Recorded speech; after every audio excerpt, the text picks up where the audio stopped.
It is now 5:01, so as we are coming together, I'm just going to say aloud the thing that is currently on the screen in case folks are joining via phone. We are welcoming folks into the Zoom. Please say hi in the chat while we come together if you're able to. If you're comfortable, please tell us approximately where you're located, and if you're a farmer, a gardener, a community organizer, and/or do other stuff.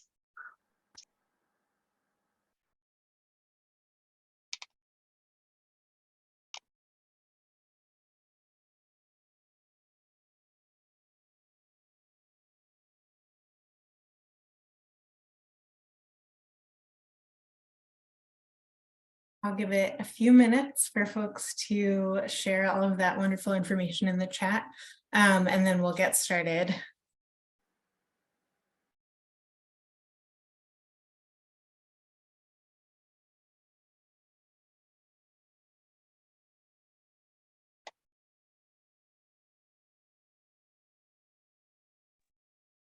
Also, Johanna, if you have the hands for it, can you also reiterate that in the chat, which then will pop up for folks to say, like, there's a chat message and here is where you can put it if you are so inclined. Yes.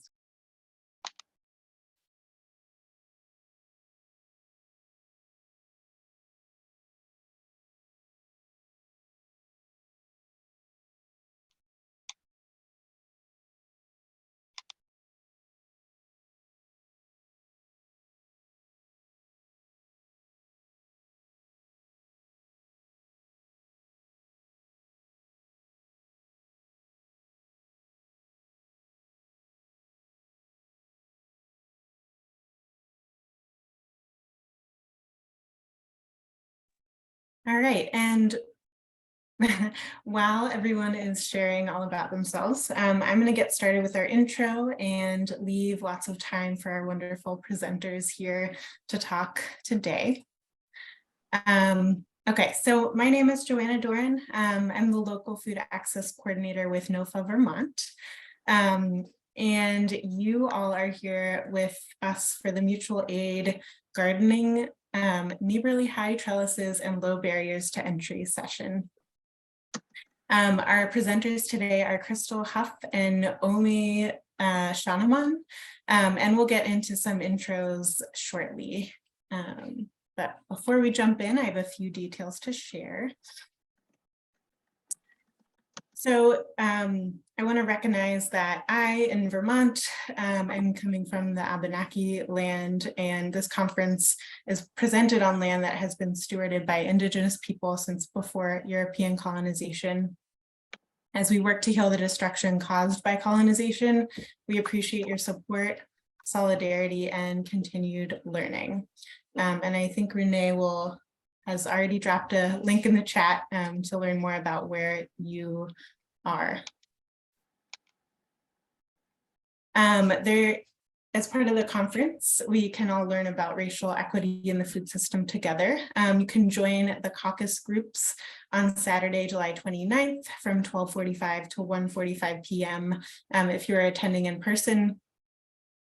And then through this conference, with When Viviad as the theme, we're bringing to light the ancestral wisdoms of the Indigenous peoples of the Global South, including the Aymara, Quechua, and Mapuche people. We celebrate that restorative agriculture is rooted in long-standing cultural practices of Black, Indigenous, and other people of color. In an agricultural system built on stolen land and the forced labor and exploitation of Black, Indigenous, and people of color, our conference aims to center equity in our food system.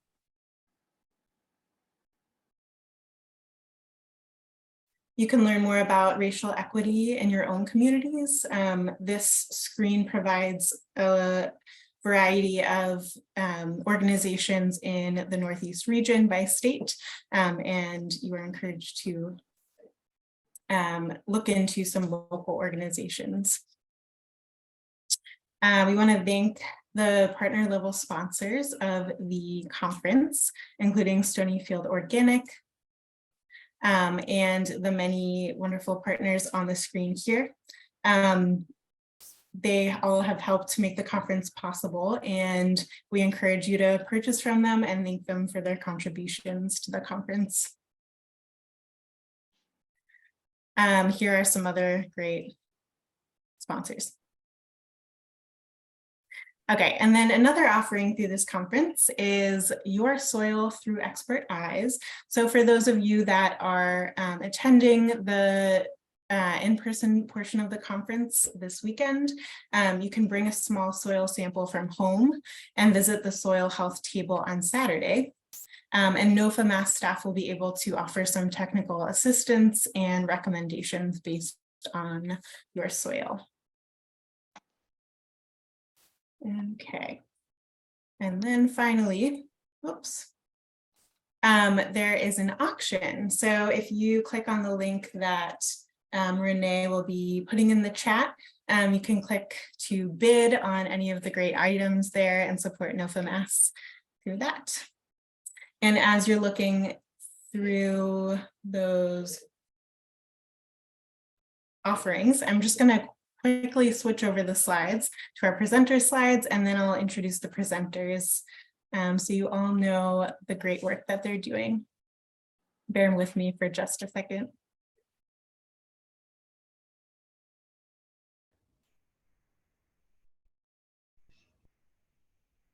All right, so Crystal Huff holds several titles, including author and editor of science fiction, educator, activist, and volunteer.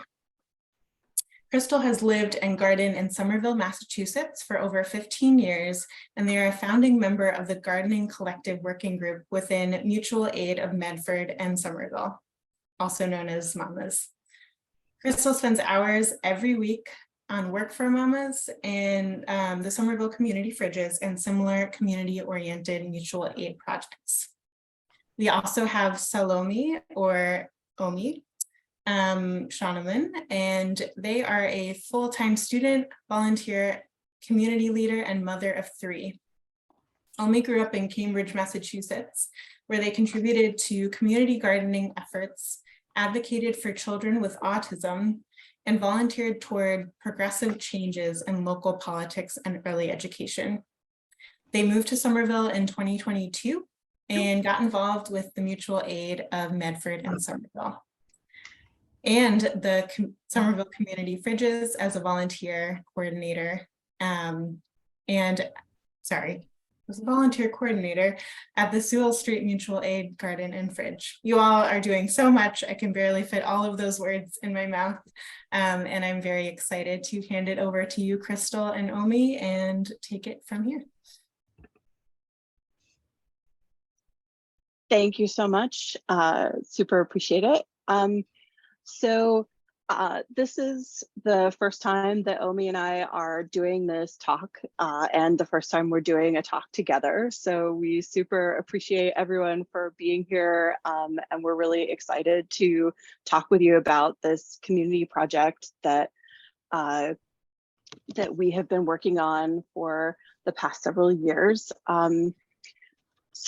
As Johanna said, my name is Crystal Huff. My pronouns are they, them. I live in Somerville, Massachusetts, and I am a volunteer with several mutual aid projects, including Mutual Aid of Medford and Somerville, or MAMAS, and the Somerville Community Fridges. I am one of the founding members of the Gardening Collective within MAMAS, and I am a garden site host. Omi. Am I muted? Hi, my name is Salome Shunamon. I also go Omi. I use she, her, and they, them pronouns. I now live in Somerville, but I'm from originally Cambridge. I worked with mutual aid there at the beginning of the COVID-19 pandemic. Here, I volunteer with Mamas as a garden coordinator, as a co-coordinator at the Sewell Street Garden, and help with the fridge there on Sewell Street. Okay. Thank you. Next slide, Johanna. So to give you an overview of all the things that we're going to try to cover in the next hour. We are going to talk about what Momus is, what the gardening collective is within Momus, how mutual aid gardening works, show you some examples of Momus gardens and how they're used, and some of the specifics of mutual aid gardening, some of the challenges, and then hopefully we'll have some questions and feedback time. So we're going to go to the next slide.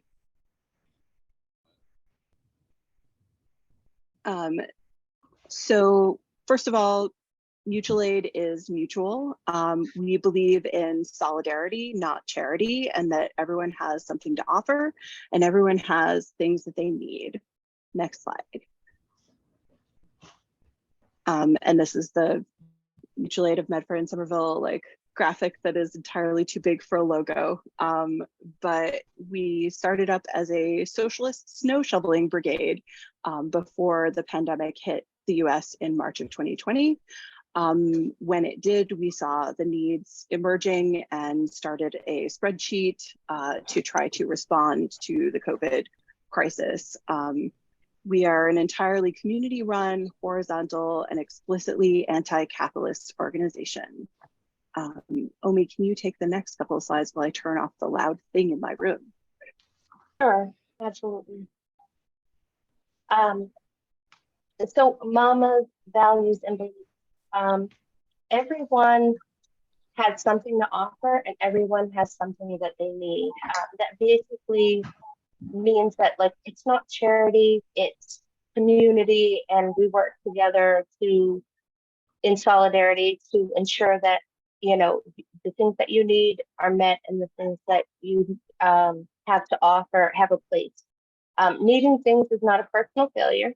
We're living in a profoundly unequal society without safety nets. So this is not our fault, and we believe in taking a collective responsibility for everyone getting through these times of crisis, including during the pandemic, which was very important.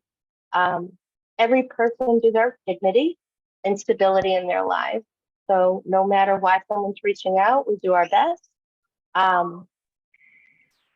All flourishing is mutual aid, individual well-being idea. Often the most important things you can offer are your time, skills, labor. We need people with language skills to translate, people with cars and bikes to deliver groceries and diapers, people who know their neighbors to organize neighborhood pods. Basically, everyone coming together to support one another in our, everyday from small things to large things. I want to emphasize that while, excuse me, sorry, I'm having a glitch on my notes. We believe needing things is not personal failure, and that's very important. Stability is something that everybody deserves. It's a right. We believe it's a right. Stability and dignity.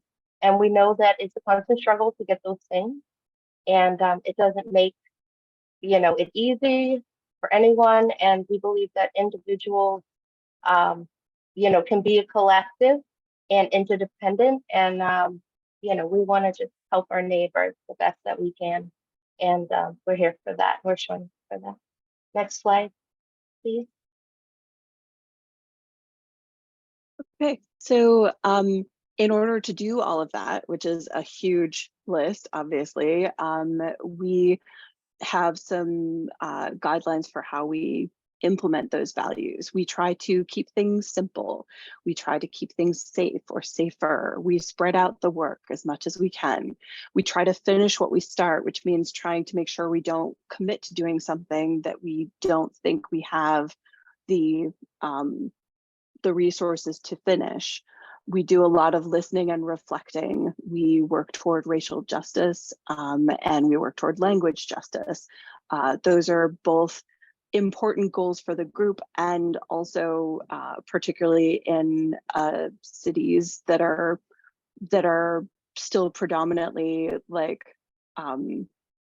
struggling with those issues Medford and Somerville, it's still somewhat it is still somewhat an aspirational, or if not an aspirational goal, it is still somewhat a thing that we actively have to engage on and work on within the group to do. Next slide, please.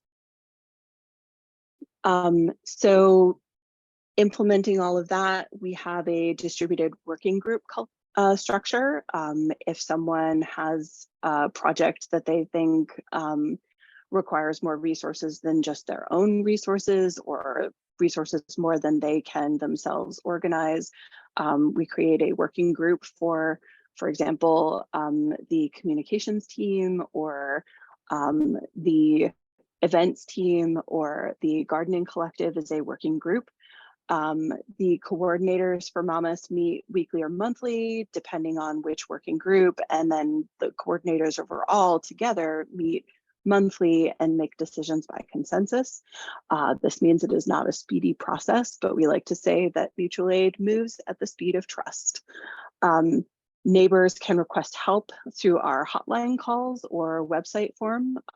We do not do any means testing, which means we do not ask someone what their income level is, what their we don't test to see if they really deserve mutual aid. We just assume that they are bringing to us problems that they need help solving, and that they would not present something that they don't need help with.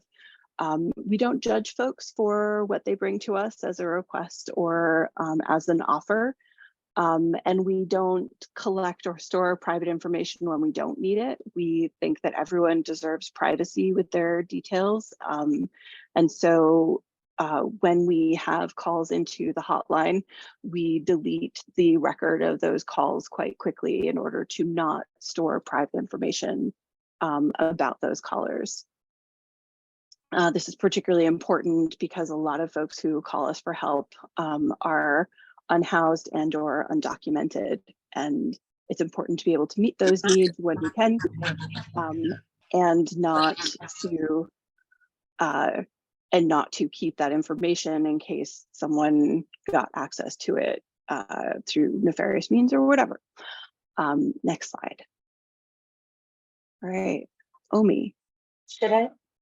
Mamas is trying a lot of different ways to support community efforts, like deliveries and food security. They have programs and can you hear me? Emotional and spiritual support. There's financial assistance, housing justice. There's a lot of advocating for housing, which is an incredible resource. Resource support,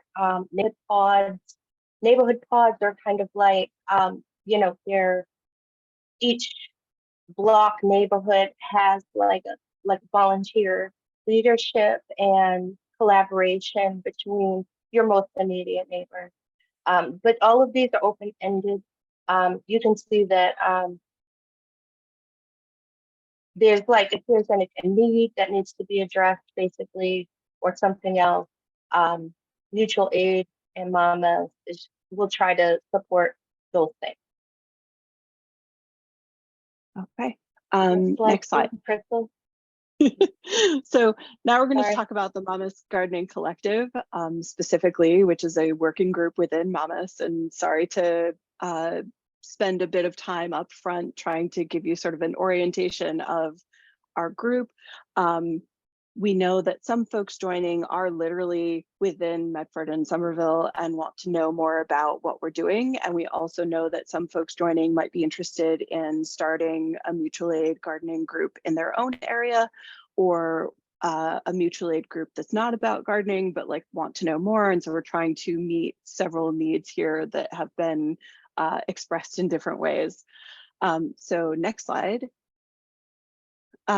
So the Mamas Gardening Collective, overall, we strive to, and I apologize, I'm just muting people when they unmute at the moment.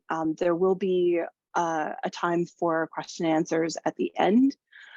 And if you and we should have said this at the beginning, I apologize. If you do have a question that you want addressed at the end and you don't want to forget it, you can put it in the chat so that you don't forget it. And if you have a clarifying question, if we say some jargon that that you aren't familiar with, please also put that in the chat, and we will try to address it sooner rather than later in order to clarify, so that we can all be on approximately the same page. At any rate, apologies for that delay, but the Mama's Gardening Collective, as a group, we invite people to offer what they can, which is often land or soil or seeds or their time or their skills, experience, or other resources. We've even taken donations of like old political signs that we repaint for our own purposes. And then we offer that people take what they need. You know, the fruits and vegetables that we provide, the welcoming environment of these gardens. You can see one of our gardens, Junglescape, in the bottom right there. It's much cooler there in that garden than it is on the pavement right nearby. And we've made a lot of community connections and formed a lot of friendships in this group as well. And I think that that's part of the group offering as well. We are based in Somerville and Medford, but we have provided support for other areas as well. Next slide, please. We want to help people connect with their neighbors and other people interested in gardening. So the Mama's Gardening Collective was established in 2021. It was 14 gardens, over 80 volunteers, and basically it expanded, let's see, to 20 gardens between Medford and Somerville. Is that right, Crystal? Approximately. Our goal is to increase food access and food sovereignty in those cities, and every veggie shared is a success. The neighbors providing that, you know, support and you know, hosting gardens and providing volunteer services is it's all about. Crystal, the next slide, please. Yeah, so how does that work in practice? We find available spaces. Sometimes we talk with potential host site directly. Sometimes somebody approaches us. It might be a container gardening opportunity in someone's yard or driveway or their front steps. And we start conversations. We see if we can set up the garden, if it's not already set up, and plant it with food plants and pollinator attracting flowers. Sometimes we do that with establishing a work day. And sometimes it already comes with some of this set up. We try to make a plan for maintaining the garden, preferably with the host collaboration. And sometimes chaos happens, or occasionally disaster strikes. We do our best, and it's definitely been an adventure. We're relatively decentralized, and most of the gardens individually and garden coordinators for a particular site don't end up communicating back that much unless there is a problem or a huge bounty that they need help. Like, well, I guess that would be potentially a problem too. They're like, oh my goodness, I am drowning in kale. Someone please, can we have a work day to harvest it? But a lot of the gardens are semi self-sufficient at this point, or just do their own thing with themselves and their immediate neighbors. And we still think that's a success too. Next slide. So the next couple of slides are photos of a couple of the garden locations in specific that I thought would be, or that we thought, sorry, would be interesting to highlight.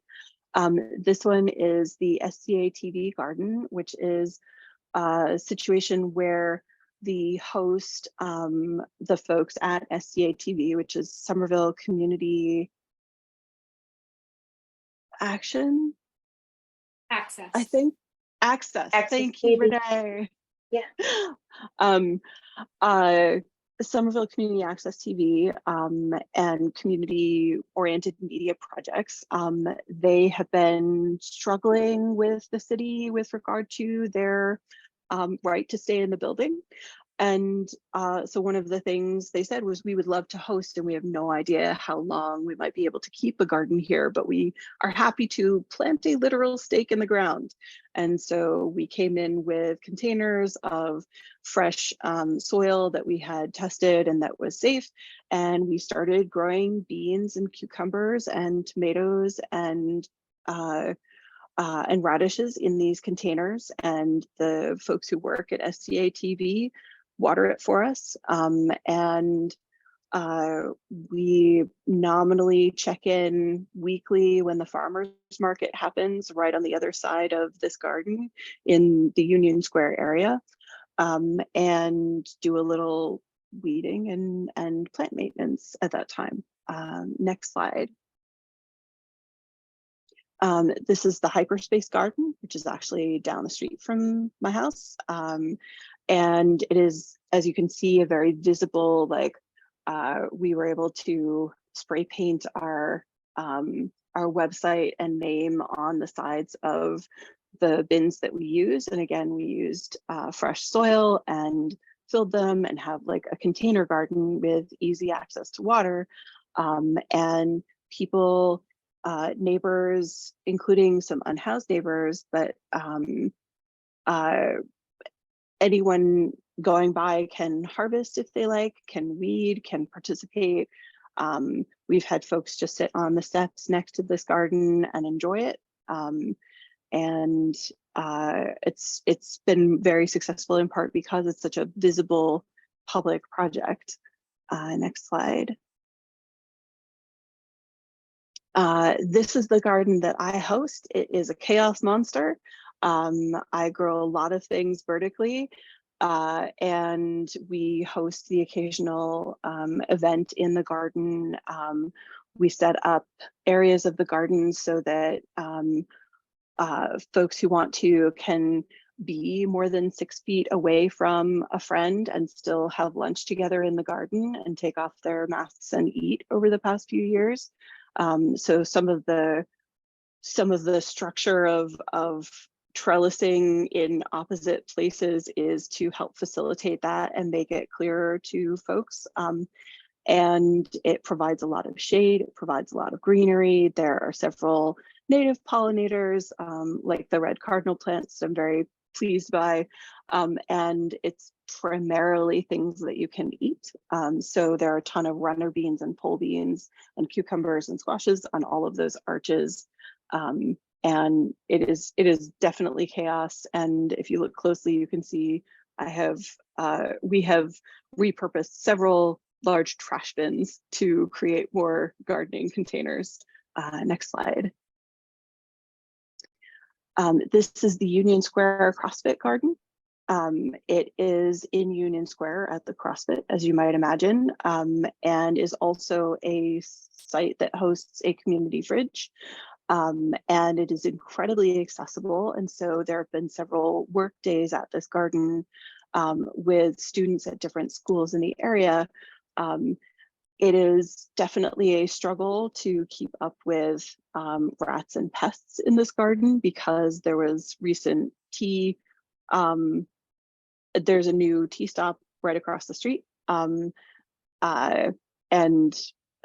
just being honest, like some of these garden beds we have, or some of these garden beds we have repurposed to be native fruiting trees instead of plants that require more maintenance, because it's been a struggle to deal with some of the rats involved, and because nobody lives next to the site, but Eversource has a electrical station on the other side of that fence, and they do not care if they have lots of rats.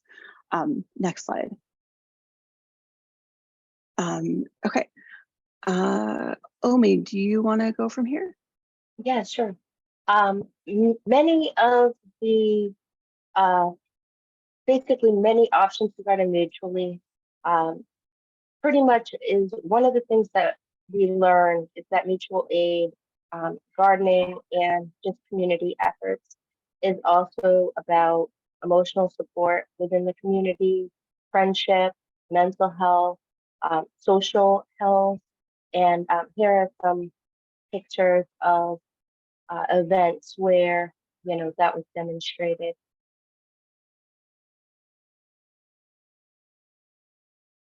Can we have the next slide?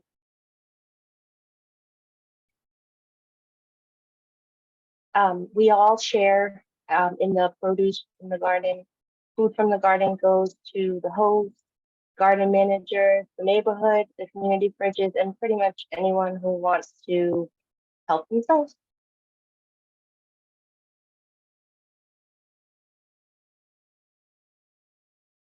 Crystal? So there are lots of ways to be involved in Momus in general, and specifically with the mutual aid gardens within Momus. And we wanted to give an idea of some of the ways that people have been involved in a major way, but this could have been 10 slides of ways that people have been involved with the gardening collective. Folks can sign up to be a garden manager, which in our terminology means coordinating work days, making sure a garden is planted and cared for regularly. If they're not the person who does the weeding or the watering or the planting on a regular schedule, then coordinating folks who do.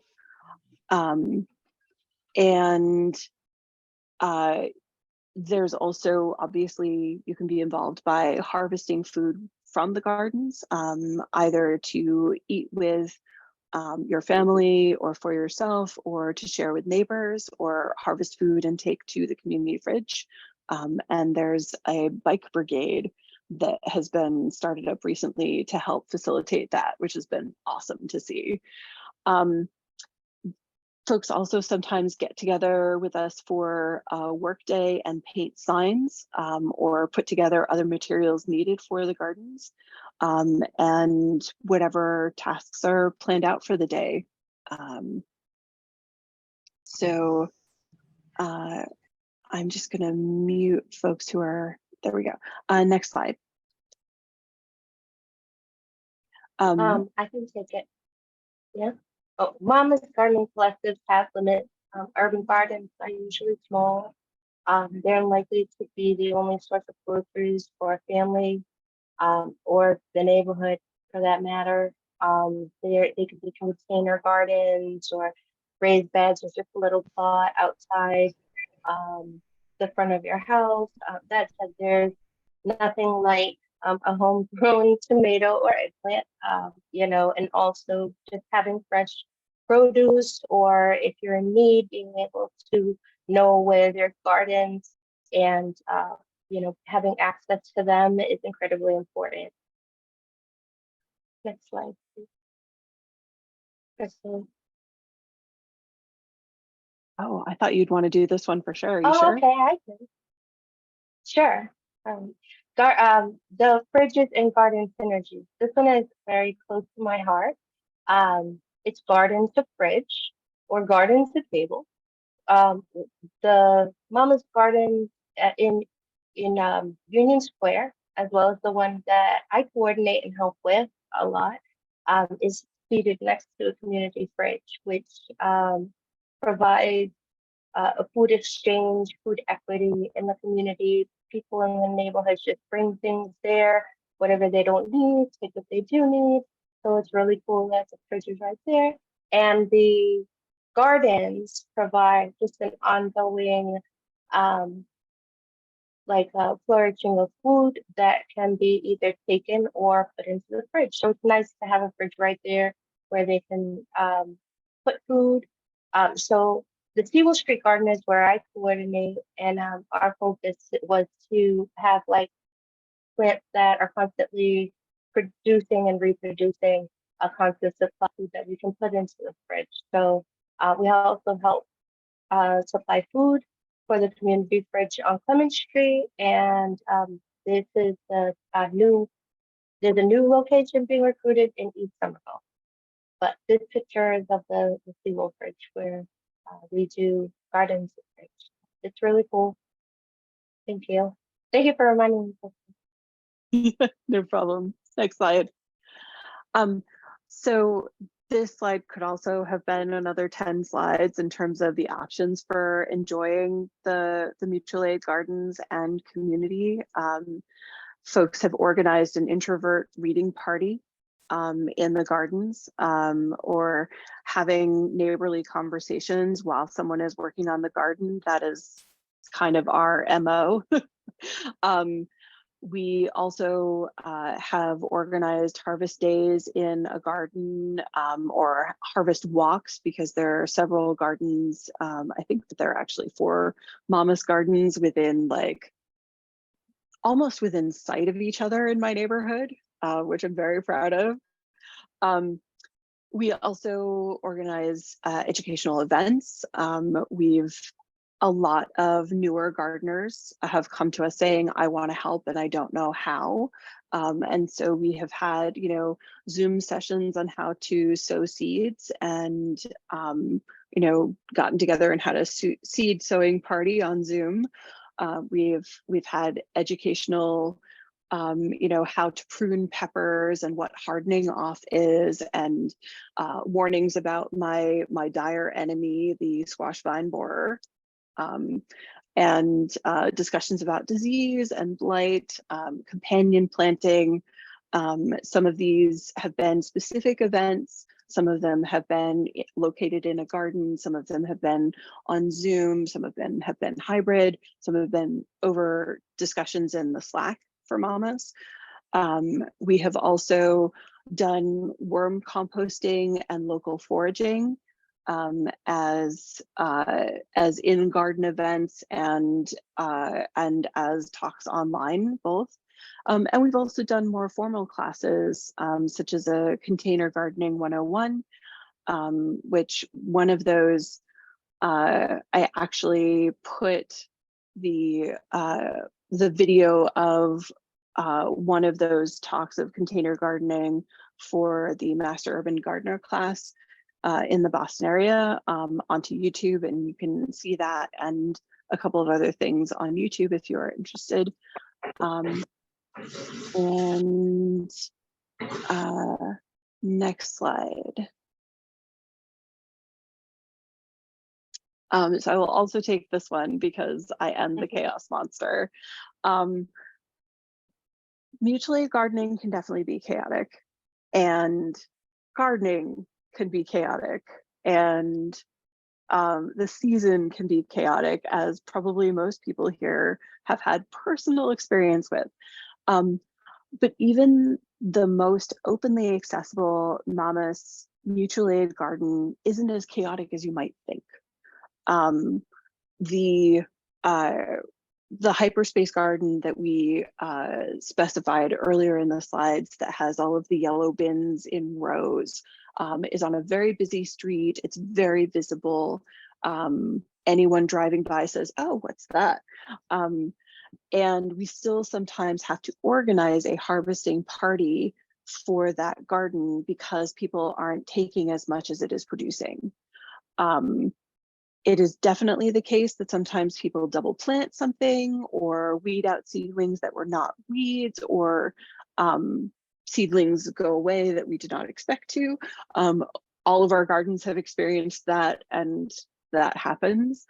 But it doesn't happen as often as you might think. And I will say also, when talking about how sometimes plants have been taken from the gardens,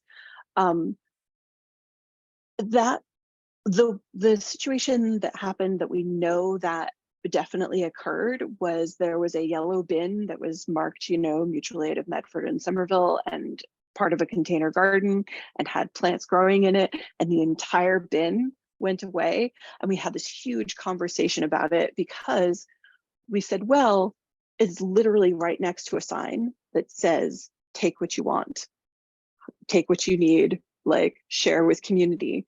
So in a way, that's a success story because someone literally took us up on it. It was surprising. And we have since changed some of our sign terminology to say like shared garden and harvest what you want. And neighbors are gardening here. But it's also kind of a joyous thing that that someone literally took us at our word, which is important because often people feel that they can't take what they want or what they need. Omi, do you want to add to that before we go? I wanted to add to that because when I first started with the seedling garden, we were nursing a bunch of plants that we weren't yet spaced, but we wanted to keep them in the ground, right? And some of those plants went away, and me and the co-coordinator, we talked about it. And, you know, ultimately, I think the spirit of Mama's gardening is of radical optimism and radical acceptance and trust, you know, that if somebody really needed the food or wanted the plant, then that is, you know, what we're doing this for. You know, we're not doing this to hoard, we're not doing this to have control. You know, this is what we're doing this for, all of us, because all of us, you know, have been in that position at one point in time or could be, and all of us have been in the position where we can help. So again, the radical trust, radical optimism, and I think that energy has proved that people are better than a lot of times we can, you know, assume. Yeah, and one of the reasons why we don't call this community gardens, because it is gardening with community, but it's very different from people's assumptions from the beginning. If you say this is a community garden, they think people in this garden have a plot or a container or a set space that is theirs.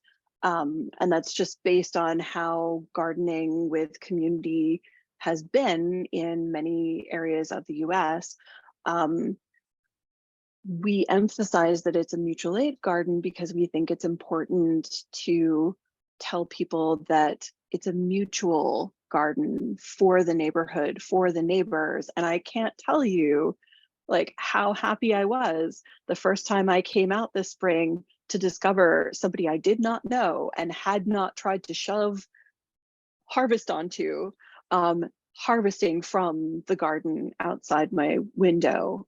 It was a thrill. And the person looked up and was like, "Oh, I heard this was a mutual aid garden. Is this okay? I'm okay, right? Like this is legit." And I said, "Yes, absolutely. What else can I give you?" And that has been a personal journey for me as someone who's been gardening in this location for far longer than Mama's has existed, but it's also a group journey that I'm really proud of, where we have come to about that. And it's definitely mutual aid gardening has involved a lot of plenty at all of our locations, and that's been really exciting to see. And so it's been really thrilling every time we see someone coming to get something, and we try to encourage them to get more because everyone's always hesitant, at least the first time, or when they see that they're being observed. You know, there's the observer effect. Okay, I think we're ready for next slide.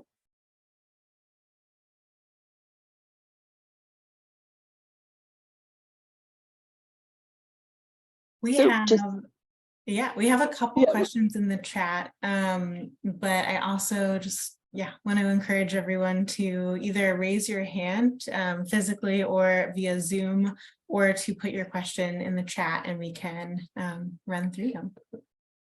Yeah, for sure. This photo, by the way, is a photo of all of the various beans that were harvested at my site last year and were drying. And I was like, this is just like an example of how much has been happening just in this one postage stamp space. So let's take a look at the chat.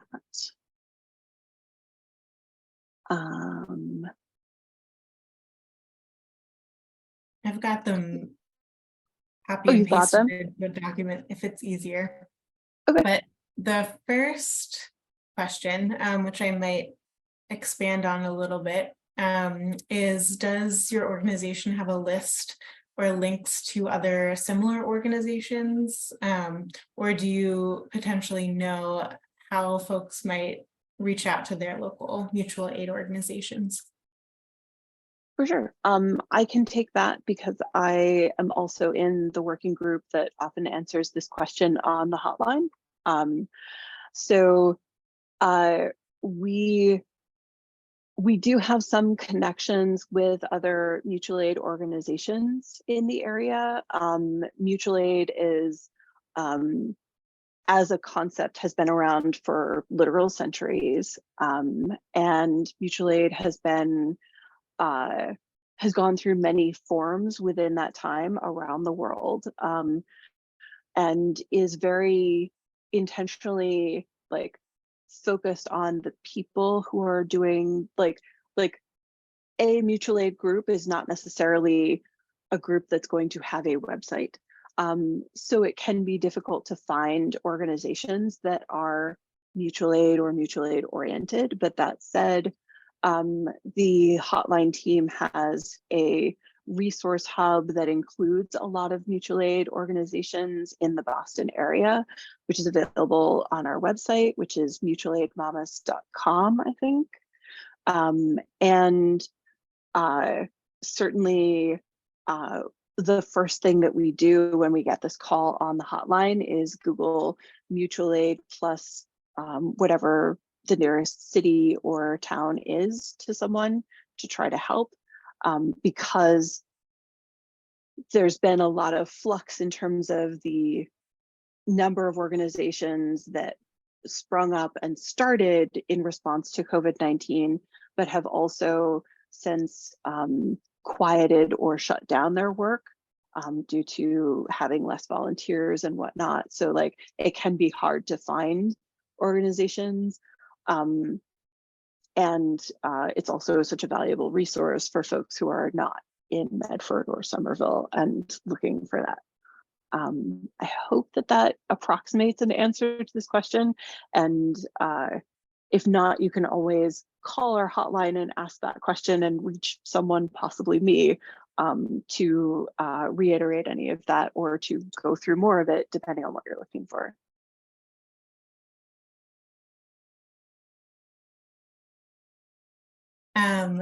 A similar question that someone asked is, do you have mutual connections with schools and or youth groups? I guess that's not similar. I was reading it differently, but it sounds like you have a lot of connections with community organizations, and are schools and youth groups part of that?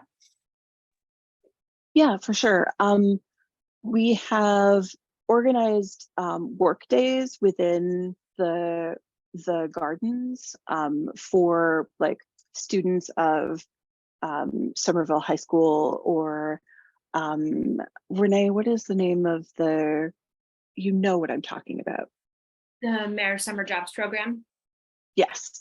Some of the students who are involved in the Mayor's Summer Jobs Program within Somerville have done like a work day with us at one of the gardens. Also, Tufts University, which is located on the border of Somerville and Medford, has an organization that is devoted to community and charitable works called the Leonard Carmichael Society, and they have done work days with us a few times. Because Mamas is inherently non-bureaucratic and non-hierarchical, that might be another way in which chaos enters the discussion.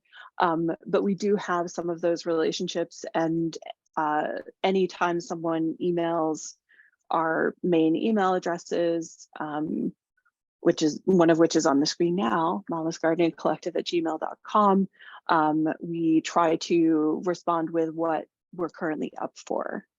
So there's that.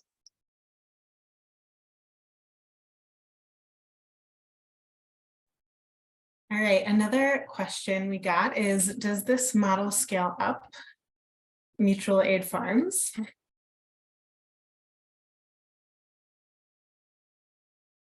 I'm here for it. Somerville and Somerville and Medford are both very urban environments. And so it is difficult to have enough space to have an urban farm, and all of the spaces that are appropriate that I'm aware of are currently doing urban farming under a different structure. But if anyone wants to chat about what would be involved in taking a space and making into a mutual aid farm on a larger in a larger way, if you are in a less urban environment, like, please talk to me.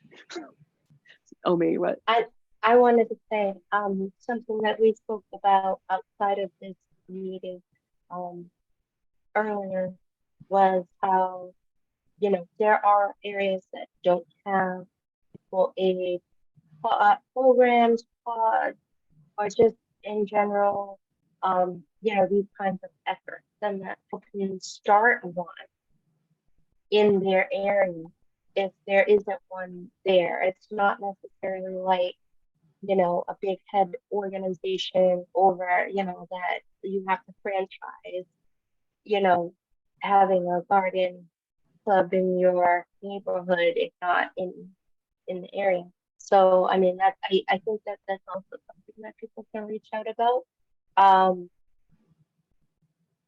You know, if they need help, you know, getting mutual aid started in their neighborhood, getting a garden started in their neighborhood, I think that, you know, mutual aid mamas is there to also help, like, you know, other communities get started. Crystal, could you talk about that a little bit? Yeah, so you saying that reminded me actually that there have been some groups of neighbors or individuals who've reached out and asked us, like, how do we start a mutual aid group in general? And I believe that still on our website, like the overall website, mutualaidmamas.com, not the specific website for the gardening collective, but I believe in the overall website, there's still information about how to start up mutual aid in your area if it doesn't currently exist in a form that you can find. I know that there are Google Docs that were written to help people start mutual aid neighborhood pods in particular throughout. I mean, honestly, I've seen them implemented throughout the world on my social media, which is super exciting. So some of those instructions about starting a pod, which is like a neighborhood organization, are also applicable to starting mutual aid gardening or mutual aid farming.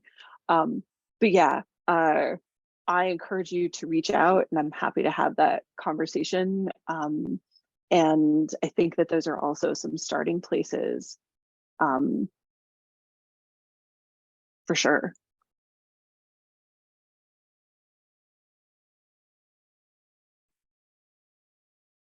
I have some of my own questions, but I'm going to leave some space for other folks to jump in and ask theirs. And also noting that it looks like Scott has some grape vines that they could donate if you're interested. Amazing. I wonder. So let's talk offline about that as well, because I have never grown grapes. I have seen grapevines implemented elsewhere. And I would want to know what, like, I would want to know more about the specifics of growth habit and maintenance and everything in order to figure out if we have a site that might be applicable, but we certainly might. And that sounds awesome. Cool. And I see the contact info. Would it be possible for someone to email that to us after the session? Thank you so much, Scott. That's cool. So then I am astonished that we got through all of our slides. before the end, never mind had time for Q&A. I yeah, I am astonished about that. So, and I see a question in the chat. Are there any resources like slideshows, reports, or graphics that visually explain how to start mutual aid gardening from scratch? Yes. So, well, I know that there is a slightly more in-depth talk that I gave to our local gardening club this spring, trying to explain all of this in more depth with an eye toward recruiting more garden hosts and more volunteers. And we recorded that and also put that on YouTube, so we can absolutely share that. And that and the recording of this session will also be available that might be more useful for folks who are not specifically in Somerville or Medford. I want to say that we have information in our Google Drive that might be helpful for answering this question. So I think, George Angel, what I would recommend to you is to email us at mamasgardeningcollective@gmail.com and reiterate this question. And I am one of the people who reads that email and can respond. And if you just reiterate that question, we will send you what I can find. We do really try to do things that are replicable or to document what we are doing so that it is easy for someone to see what we are doing and replicate it, because that is way easier than reinventing the wheel. It also means that we borrow things from other places when they are existing. And I will say that one of the things that has really helped our group in terms of mutual aid in general and setup of a mutual aid group in general is there is a professor named Dean Spade who teaches about mutual aid and has done many talks and panels on YouTube. And his work has also been very helpful for our group in terms of, setting up mutual aid groups' finances and how do you talk about accountability to the community with your finances, and also make sure that you are not going to get your volunteers into trouble with regard to taxes and like all of that stuff, like some of the facets that are not in this topic directly. So I see in the chat, yeah, for sure. So how often do you find someone from the community wanting to do some work on the beds or other tasks? And do you offer small teaching moments to those not familiar with growing food? Absolutely. So Omi, do you want to talk about how you do this with regard to your specific host location? Let me reread the comment.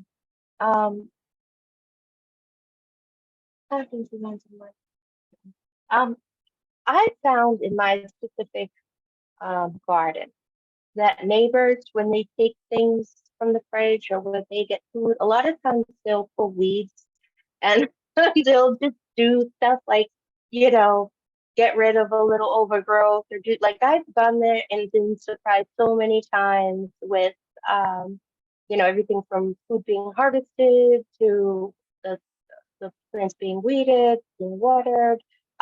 So the volunteering can be, it can be, you can be known as a volunteer, but also there's a lot of silent volunteering that goes on because people around here know what's going on and just do what they can do. And but also, I've personally not had anybody walk up to me and say, how do I get involved? But to speak on how I got involved, I was bringing some food to the community fridge when I met Crystal, unpacking things into the community fridge. from a donation and said, hey, you know, how do I help more? Because I was already wiping up the fridge. I was already bringing food there that I didn't use. I was already picking up stuff that, was on the floor, things that I like, and taking it home for my kids. And Crystal said, yeah, like, let's go, let's do that. And I got connected with some additional garden training. I've already had been gardening in Cambridge for some years. When I lived in Cambridge, I was a community gardener there, as well as container gardening for my whole life, as long as I remember, since my mother raised me in a container garden bin herself. No. But so, additional training through, I believe it was Trustees, Master Urban Gardening. That was what was available at the time. Mutual aid made that available to me. I didn't have to pay the fee to get involved, but also there's a lot of free resources in this neighborhood for gardening education, lots through, Somerville Gardening Collective, and lots of online resources and things of that nature. So I was redirected there, and then also my the friends that I made in the garden, which is during the events, have always invited me to different things. It's not necessarily structured, is what I'm saying. It's just kind of like, you want in, you're in, and then everybody's just like, well, what do you want to do? and that's really what it's been. And I've gotten the Master Urban Gardener education and certification, and getting experience working in this garden, which is a little different than community gardening. And I'm also a community gardener in Somerville now as well. And yeah, just learning as we go and asking a lot of questions and sending a lot of texts. I mean, I've texted people at 9 o'clock at night, and I've gotten texts at 9 o'clock at night. And, what is this bug? 9 o'clock. I think I've texted you at like 2 in the morning. No, but but that's the thing. It's like when you get in, you're making friends, and everybody's also very understanding. Like, I have a very challenging life with 3 children, 2 of whom are special needs. I have my own challenges and barriers that I deal with every single day. Some of them are cognitive, and everybody has been super supportive in making sure that my children and I, are able to fully participate. When I went to the Cleveland swap and the swap at the garden by Crystal, there were people with wheelchairs, and everybody was making sure that they were able to access the table. Like, if I could just put it simply, there's not necessarily a structure. There's a lot of notes, there's a lot of taking initiative, and there's a lot of offering, lots of offering. I don't know if I answered the question, did I? Well, to bounce off that a little bit more, since we have one more question, but we also have a bit of time, just to say, I was so pleased when we started having gardeners who use wheelchairs becoming involved, because one of the reasons why that happened was because we specifically wrote out accessible directions to those events and said, this event is wheelchair accessible, this event is, this many steps from the nearest bus stop, which is on this line. This is the approximate slope going to this garden. Like, some of the things that I went through with a friend who uses a wheelchair to try to figure out what would be needed in order to be able to know whether or not she could join us. And once we wrote that out, like, we had that information just available to add to any event in that location. And we have still defaulted to Mama's events being masked unless everyone at the event does not tend to use masks in order to be accessible to folks who are immunocompromised, even though they're primarily, if not exclusively, outside. And doing all of that work ahead of time and doing all of the checking and coordination and instructions ahead of time has really paid off in this way of being a more accessible organization. I also, what's the other thing I wanted to say? Just in terms of the other part of the question from Nancy about small teaching moments for those who are not familiar with growing food, some of the volunteers who come to Mutual Aid of Medford and Somerville in general, or specifically to our working group, come to us and say like, hey, I'm coming in as someone who has never raised plants of any kind. But I know how to lift things and I have a strong body and I have a car and can transport things. I'm happy to learn while I'm doing the things I already can do. And there's one volunteer who's often at my location who's like, you know, I heard that coffee grounds can be helpful for a garden. So I, have this bucket of coffee grounds that I brought with me from my job because they work at a coffee shop. Is this okay? Is this helpful? And we talked about, some of the ramifications of adding the coffee grounds to different plants. And so, yes, absolutely, there are small teaching moments for folks who haven't previously grown food. And there are lots of opportunities for different kinds of education, particularly in our urban environment. People are often coming to us saying, how do we prevent the rats from being in my garden, eating my food or eating the community's food? And we talk a lot about some of the stuff we do to try to deal with that problem, depending on the location. So yes, that's been a pretty widespread experience with mamas. I also see the question from Gillian in the chat, asking, are any of the organizers or communications people in paid positions, or is it run entirely on volunteer labor? And this is the thing about being a mutual aid organization, is that none of us are in paid positions. All of us are community members. We get a lot done by virtue of having a lot of people who are committed to having a resilient community. Like we talked about with the first couple of slides of, solidarity, not charity. A mutual aid organization creates a more resilient community. And if you have a more resilient community, you're more prepared for the next emergency, the next pandemic, the next climate crisis, the next thing that our community needs to address, because mutual aid organizations focus on helping people who need help, offering what we have in solidarity, and appreciating the contributions of everyone involved. Yeah, or the like resiliency against the next spike in food prices, absolutely. And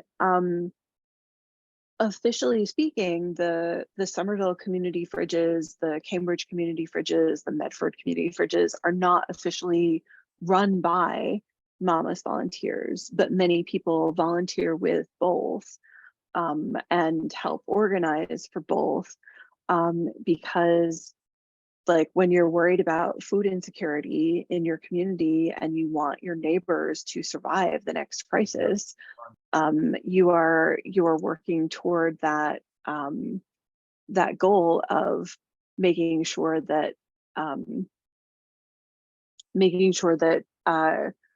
everyone has what they need, and that you offer what you can to help increase resiliency, basically. Does that answer the question? I think.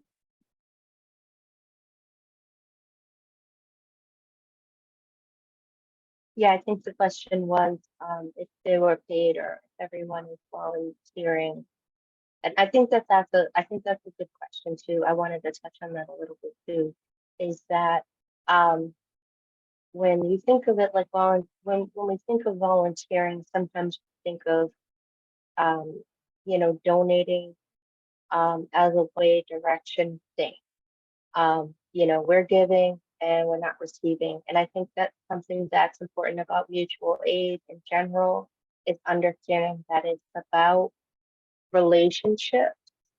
Oftentimes, I'm saying, what more can I do? What more can I do? Or I don't need that, or I don't need that. And Crystal will say to me, take the lettuce, take the lettuce. Your daughter likes lettuce, take the lettuce, and I'll go, oh, but, and I think the organization are people who are very modest mostly.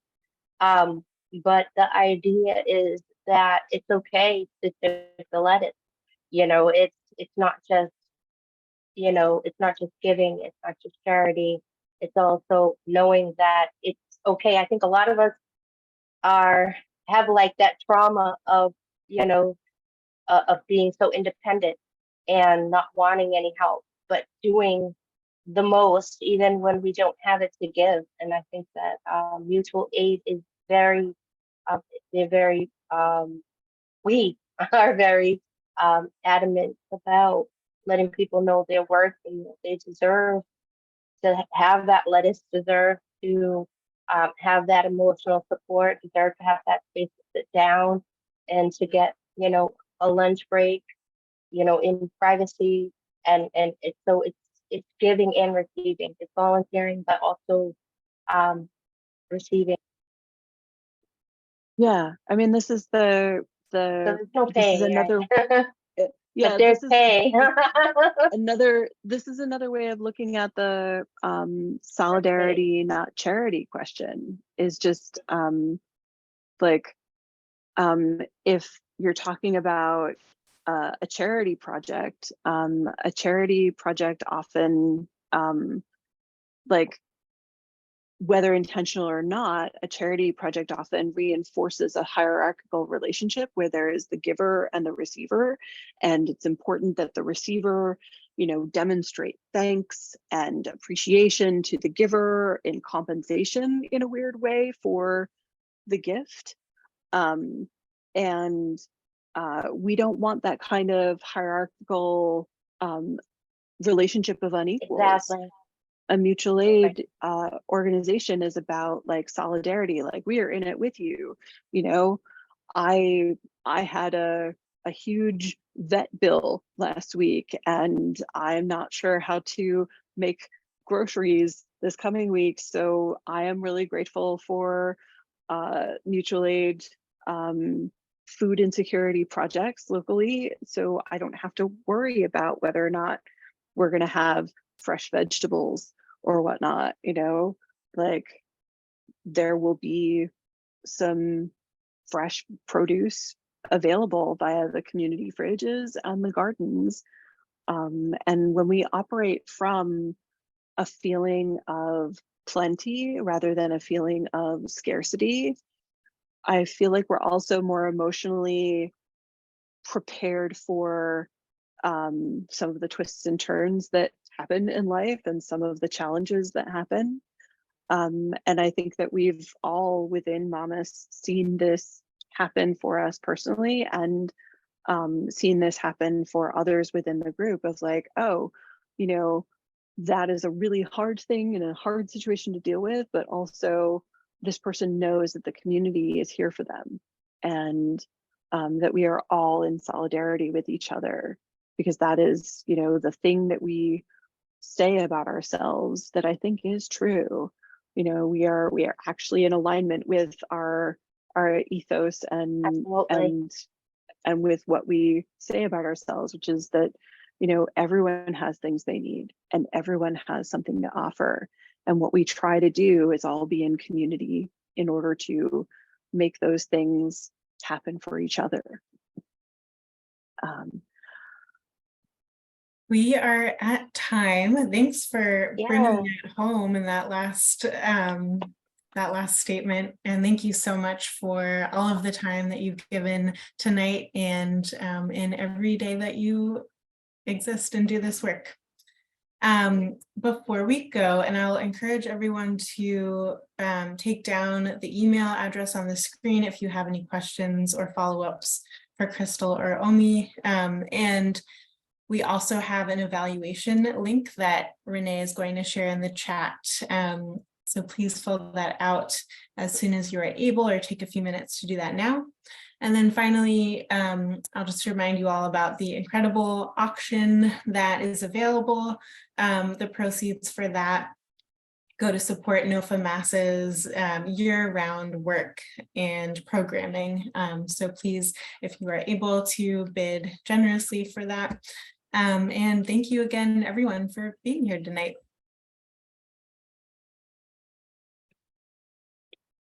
Thank you so much to NOFA for having us. This was really fun, and thank you, Omi. This is great. We're great. No, thank you, We are all Crystal. Thank you, John, and thank you, everyone.